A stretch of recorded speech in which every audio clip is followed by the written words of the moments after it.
Baik, Assalamualaikum warahmatullahi wabarakatuh. Perkenalkan, nama saya Anissa Murdia.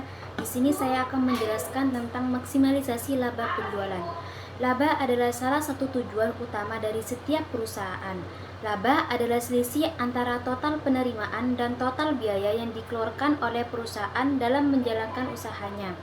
Semakin besar laba yang diperoleh, semakin baik kinerja perusahaan. Namun, bagaimana cara perusahaan dapat memaksimalkan laba yang didapat? Berikut adalah beberapa langkah yang dapat dilakukan oleh perusahaan untuk mencapai laba maksimum.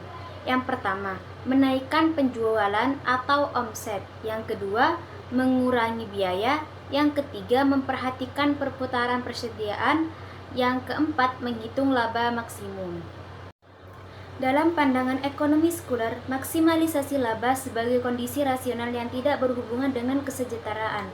Dorongan untuk pengayaan diri dengan penggandaan. Penjualan menjadikan kompetisi di antara para pembisnis.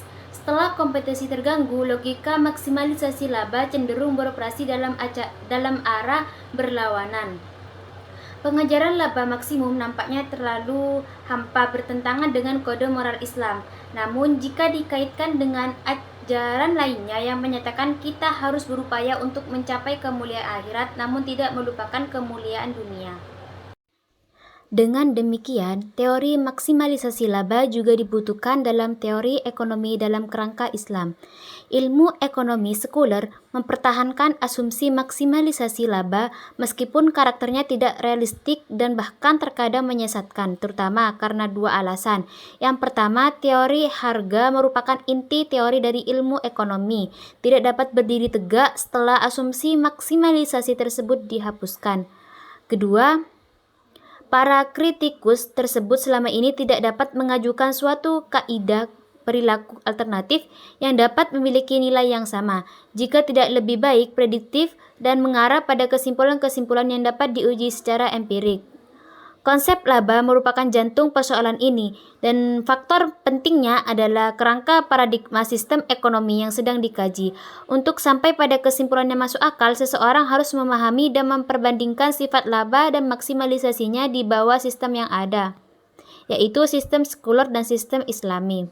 Dalam pandangan ekonomi sekuler, maksimalisasi laba sebagai suatu kondisi rasional yang tidak berhubungan dengan kesejahteraan individu-individu itu tersendiri.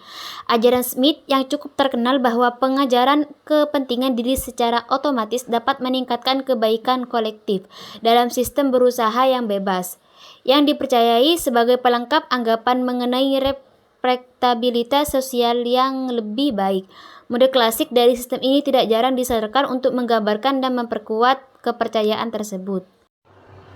Dalam rangka maksimalisasi laba, monopoli akan memilih untuk berproduksi pada tingkat output tertentu, di mana penerimaan marginal sama dengan biaya marginal. Karena monopoli kebalikan dari pasar persaingan sempurna, produknya memiliki kurva permintaan dengan slope menurun. Penerimaan marginal akan lebih kecil daripada harga pasar. Ada dua pendekatan maksimalisasi laba, yaitu pendekatan total dan pendekatan marginal. Penerimaan total dikurangi biaya total, biaya marginal sama dengan penerimaan marginal. Peramalan penjualan atau proyeksi penjualan. Pengertian mengenai peramalan penjualan diantaranya, peramalan penjualan adalah perkiraan atau proyeksi secara teknis permintaan konsumen potensial untuk suatu waktu tertentu dengan berbagai asumsi. Peramalan penjualan adalah budget yang berisi taksiran-taksiran tentang kegiatan-kegiatan perusahaan dalam jangka waktu tertentu yang akan datang, serta berisi taksiran-taksiran tentang keadaan atau posisi keuangan perusahaan pada suatu saat yang akan datang. Intinya, peramalan penjualan sales forecasting ialah teknik proyeksi permintaan langganan yang potensial untuk suatu waktu tertentu dengan berbagai asumsi. Hasil dari suatu peramalan penjualan lebih merupakan pernyataan atau penilaian yang dikuantifisir terhadap kondisi masa depan mengenai penjualan sebagai proyeksi teknik dari permintaan konsumen potensial untuk jangka waktu tertentu. Pada umumnya, hasil dari suatu peramalan penjualan akan dikonversikan menjadi rencana penjualan dengan memperhitungkan berbagai hal, Yang pertama, pendapat manajemen. Yang kedua, strategi-strategi yang direncanakan. Yang ketiga, keterkaitan dengan sumber daya. Dan yang terakhir, ketetapan manajemen dalam usaha mencapai sasaran penjualan. Metode peramalan penjualan. Ada banyak metode peramalan yang bisa digunakan. Pemilihan metode forecasting dan nilai dari hasil peramalan sangat bergantung pada kendala-kendala yang ada dalam sistem forecasting. Kendala-kendala tersebut, yang pertama, waktu yang diperlukan untuk melakukan persiapan melakukan peramalan. Yang kedua, kurangnya data yang relevan. Yang ketiga, kualitas data-data yang tersedia. Yang keempat, fasilitas pengolah data dan tenaga ahli. Metode peramalan ada dua, metode peramalan kualitatif dan metode peramalan kuantitatif. Saya akan menjelaskan tentang metode peramalan kualitatif.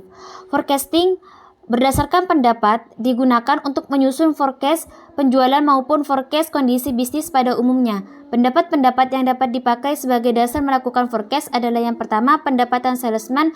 Salesman diminta untuk mengukur apakah ada kemajuan atau kemunduran segala hal yang berhubungan dengan tingkat penjualan pada daerahnya masing-masing. Yang kedua, pendapat sales manager. Pada umumnya, estimasi kepala bagian penjualan dapat lebih objektif karena mempertimbangkan banyak faktor. Ini juga disebabkan pendidikannya yang relatif lebih tinggi dan pengalamannya yang lebih luas. Yang ketiga, pendapat para ahli. Kadang-kadang estimasi yang dilakukan oleh para salesman dan sales manager ada pertentangannya, sehingga perusahaan perlu memperkerjakan para konsultan di dalam perusahaannya. Dan yang terakhir, survei konsumen. Dan jika pendapat dari ketiga bagian di atas itu sangat kurang, maka perusahaan perlu meminta pendapat dari konsumen dengan cara melakukan survei atau penelitian kepada konsumen. Saya akan menjelaskan salah satu metode, peramalan permintaan pasif. Peramalan permintaan pasif adalah metode kuantitatif lain yang menggunakan data penjualan masa lalu untuk memprediksi permintaan di masa depan. Namun, tidak seperti peramalan permintaan deret waktu, peramalan permintaan pasif dianggap lebih sederhana. Biasanya ini ideal untuk bisnis dengan penjual yang sangat musiman atau terus meningkat. Perusahaan yang melihat pola penjualan yang sama dari tahun ke tahun. Sekian dari saya. Wassalamualaikum warahmatullahi wabarakatuh.